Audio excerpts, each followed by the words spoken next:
ఉమ్మడి ఆంధ్రప్రదేశ్ విభజన జరిగి దాదాపు 12 సంవత్సరాలు గడిచినా కూడా ఆ ఘటనకు సంబంధించిన రాజకీయ వేడి ఇంకా పూర్తిగా తగ్గలేదనే చెప్పొచ్చు. తాజాగా పార్లమెంట్ బడ్జెట్ సమావేశాల్లో నరసరావుపేట ఎంపీ అయిన లావు శ్రీకృష్ణదేవరాయలు చేసిన వ్యాఖ్యలు ఇంకొకసారి ఈ వివాదానికి దారితీశాయి.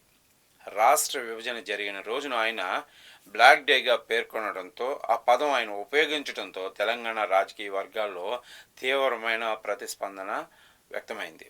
ముఖ్యంగా బీఆర్ఎస్ నేతలు ఈ వ్యాఖ్యలను తీవ్రంగా ఖండిస్తూ ఇది తెలంగాణ అస్తిత్వాన్ని అవమానపరిచేలాగా ఉందని మండిపడ్డారు. ఈ వ్యాఖ్యలు రెండు తెలుగు రాష్ట్రాల మధ్య ప్రాంతీయ భావోద్వేగాలను మళ్ళొకసారి రెచ్చగొట్టేలాగా ఉన్నాయని రాజకీయ విశ్లేషకులు అభిప్రాయపడుతున్నారు.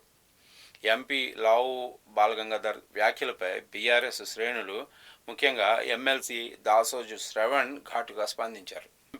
ఏపీ నేతలు తెలంగాణపై విషం చిమ్మే రాజకీయాలు ఎకనైనా ఆపాలని ఆయన హెచ్చరిస్తున్నారు. సొంత రాష్ట్ర అభివృద్ధి కోసం కేంద్రంపై ఒత్తిడి తేవాల్సింది పోయి తెలంగాణ ఏర్పాటును విమర్శించడం సరికాదని దాసోజు పేర్కొన్నారు. తెలంగాణ ప్రజల ఆత్మగౌరవాన్ని దెబ్బతీసే విధంగా ఎవరైనా కూడా మాట్లాడితే చూస్తూ ఊరుకోబోమని, వారికి తగిన సమాధానం ఇస్తామని హెచ్చరించారు. ఈ వివాదం నేపథ్యంలో సోషల్ మీడియాలో కూడా రెండు రాష్ట్రాల నెటిజన్ల మధ్య తీవ్ర చర్చ జరిగింది. ఇదిలా ఉంటే తన వ్యాఖ్యలపై వివాదం చెలరేగడంతో ఎంపీ లావు శ్రీకృష్ణదేవరాయలు స్పష్టత ఇచ్చారు.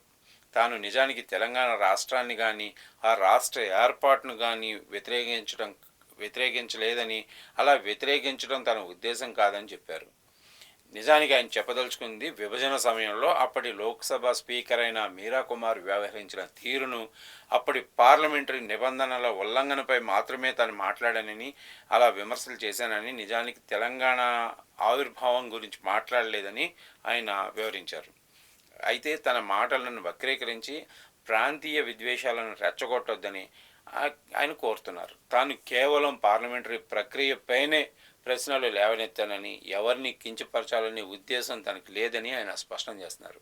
ఈ ఘటనతో ఇంకొకసారి ఆంధ్రప్రదేశ్ విభజన అంశం రాజకీయ వర్గాల్లో చర్చకు దారితీసింది. Thanks for watching.